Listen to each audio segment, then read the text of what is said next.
সিদিনা হিমন্ত বিশ্ব শৰ্মাই কৈছে যে আমচুৱে যদি জঙ্গী আন্দোলন কৰে তেনেহলে আমিও জঙ্গী কৰিম। এইটো মুখ্যমন্ত্ৰী মুখৰ ভাষা হয় নেকি?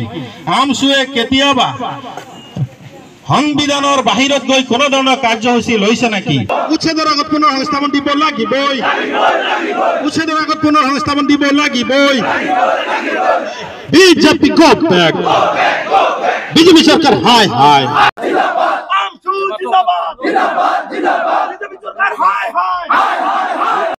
গোসাইগাঁও আমাৰ মুখ্য কাৰ্যালয় চেৰপানগুড়ি মুখ্য কাৰ্যালয়েৰ পৰা এস ডি অ চিভিললৈকে কিন্তু অতি দুখ আৰু পৰিতাপৰ বিষয় যে এইখিনি আমাক প্ৰশাসনে আমাক কৰিবলৈ দিয়া নাই।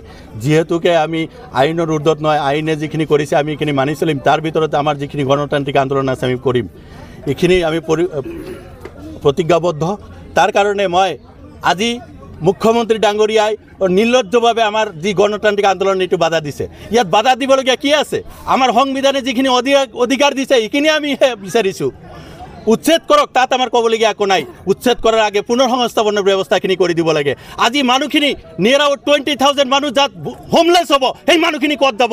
এইখিনি একবাৰ চিন্তা কৰিছে নেকি? অসমৰ যদি ভাল চিন্তা কৰিছে, এইখিনি মানুহৰ যিখিনি তাত ল'ৰা ছোৱালী আছে, স্কুলত পঢ়ি আছে, তেওঁলোকৰ অৱস্থা কি হ'ব? শিশুৰ অধিকাৰ খৰ্ব কৰিছে, মহিলাসকলৰ অধিকাৰ খৰ্ব কৰা হৈ আছে, মানৱ অধিকাৰ উলংঘন কৰা হৈ আছে। এইখিনিৰ প্ৰতিবাদ যদি আমি কৰিব নোৱাৰোঁ, তাত যদি বাধা আহে, এইটো ইয়াতকৈ দুখ লগা আৰু বিষয় হ'ব নোৱাৰে।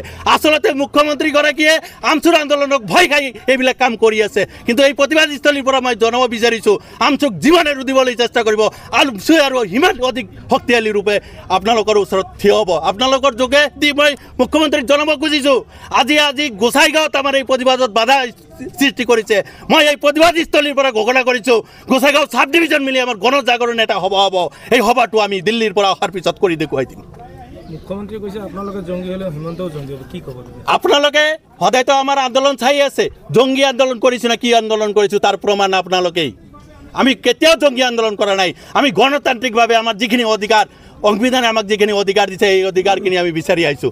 আপোনালোকে কেতিয়াবা চাইছে নেকি আমচুৰ আন্দোলনত ক'তবা কোনো হুলস্থুলীয়া পৰিৱেশ হৈছে নেকি? কোনো প্ৰুফ দিব পাৰিব নেকি আপোনালোকে? নাই, এইবিলাক নাই। মুখ্যমন্ত্ৰী আচলতে নিজে কেতিয়া কি কয়, তেওঁৰ হেৰিটো হেৰাই পেলাইছে, যিটো তেওঁৰ ভাৰসাম্য এইখিনি হেৰাই পেলাইছে। আচলতে এটা মুখ্যমন্ত্ৰী আসনত যিটো ৰাজধৰ্ম পালন কৰিব লাগে তাত সম্পূৰ্ণ ব্যৰ্থ হৈছে। যিখিনি সময়ত আপোনালোকে কয়, আপোনালোকে জানে সেই মুখ্যমন্ত্ৰীৰ বিষয়ে আৰু কি ক'ব যে কোনোবা যদি মছজিদত গৰু মাংস পেলাই থৈ আপোনালোকে গৈ মন্দিৰত গৈ মন্দিৰত যদি গৰু মাংস পেলাই তেনেহ'লে মন্দিৰত গৈ গাহৰি মাংস পেলাই থৈ আহিব। এনেকুৱা মুখ্যমন্ত্ৰী, এনেকুৱা একপক্ষীয় মুখ্যমন্ত্ৰী কেতিয়াবা আপোনালোকে চাইছে নেকি? সাংবিধানৰ গতিত বৈ, সাংবিধানিক পদত অধিষ্ঠিত হৈ, ৰাইজৰ দ্বাৰা নিৰ্বাচিত হৈ এনেকুৱা মন্তব্য কাৰ পৰা ওলাব পাৰে? এটা নিজ মানুহৰ পৰা ওলাব পাৰে। আৰু মুখ্যমন্ত্ৰীগৰাকীয়ে নিজৰ যিটো ভাৰসাম্য সেইটো হেৰাই পেলাইছে। তেওঁ মুখ্যমন্ত্ৰীৰ চকীত বহি থকাৰ যিটো অধিকাৰ তেওঁ হেৰাই পেলাইছে। এটা ৰাজ্যত যদি মুখ্যমন্ত্ৰী হয়, সকলো জনগোষ্ঠীক চোৱাৰ দায়িত্ব তেওঁৰ মুখ্যমন্ত্ৰীৰ, কিন্তু এইখিনি কৰিব পৰা নাই। একপক্ষীয়ভাৱে এটা জনগোষ্ঠীক খোজ কৰাৰ কাৰণে, পলিটিকেল কেৰিয়াৰৰ যিটো ফায়দা সেইটো লোৱাৰ কাৰণে একপক্ষীয়ভাৱে ধৰ্মীয় সংখ্যালঘুখিনিকে এনেকুৱা নিৰ্যাতন কৰি আছে। আৰু এই প্ৰতিবাদস্থলীৰ পৰা মই জনাব বিচাৰিছোঁ, আপোনালোকে যিমানে প্ৰতিবাদ কৰিব, আমাৰ মানুহ সিমানে ষ্ট্ৰং হৈ ওলাই আহিব, গণতান্ত্ৰিকভাৱে আন্দোলন কৰিব। ইয়াত কোনো জঙ্গী আন্দোলনৰ কথা কোৱা হোৱা নাই। এইটো আপোনালোকে জানে আৰু এইবিলাক ভাষা নাই এইবিলাক কোৱাৰ ক্ষেত্ৰত। তেওঁ আবল তাবল বকি আছে। আমচুৱে আন্দোলন কৰিব, আমচুৱে নিজৰ যিটো প্ৰাপ্য অধিকাৰ এইখিনিৰ কাৰণে আন্দোলন কৰি আছে। সংবিধানে যিখিনি অধিকাৰ দিছে সেইখিনিৰ কাৰণে আন্দোলন কৰি আছে।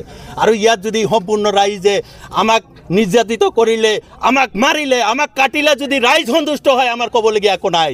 ৰাইজ যদি অমানৱীয় হয়, এই অসমৰ বাসিন্দাসকলে, বিভিন্ন জাতি ধৰ্মৰ বাসিন্দাসকলে যদি আমাক অত্যাচাৰ কৰিলে, তেওঁলোকে যদি বেয়া পায়, তাত আমাৰ ক'বলগীয়া একো নাই। তেওঁলোকৰ যিটো মানৱীয়তা, মই সকলো ধৰ্মকে আহ্বান জনাইছোঁ, সকলো ধৰ্মৰ মানুহখিনিক আহ্বান জনাইছোঁ, সত্যৰ পথত থাকক। আমি যদি অন্যায় কৰিছোঁ, আমি যদি অন্যায় কথা কৈছোঁ, তাত ছাপৰ্ট দিব নালাগে।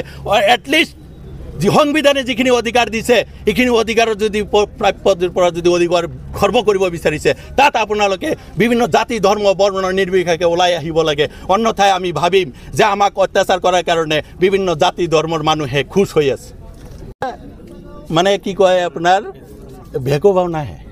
কৰিছে একফালেদি উচ্ছেদ কৰি আছে কিবা এটা কৰিব লাগিব তেওঁ যেহেতু সাংবিধানিক গদিত বহি আছে এটা পৰিয়ালক উচ্ছেদ কৰি দিছে মাটিটোৰ ব্যৱস্থা কৰিব লাগিছিল কৰা নাই এতিয়া কৈ আছে কৰিব এনেকুৱা বহুত উচ্ছেদ হৈছে আৰু বহুতো তেওঁ এনেকুৱা ধৰণৰ কথাবিলাক কৈছে কিন্তু আজিলৈকে পূৰণ হোৱা মই দেখা নাই যিখিনি কৰিছে অলপ এটা দুটা কৰি পেলাই আকৌ সেই যিখিনি আশা দিয়ে তেওঁ পূৰণ নকৰে এইবিলাকৰ কথাত আমি ভুল নাযাওঁ যেতিয়ালৈকে নকৰে তেওঁ তেতিয়ালৈকে আমাৰ আন্দোলন চলি থাকিব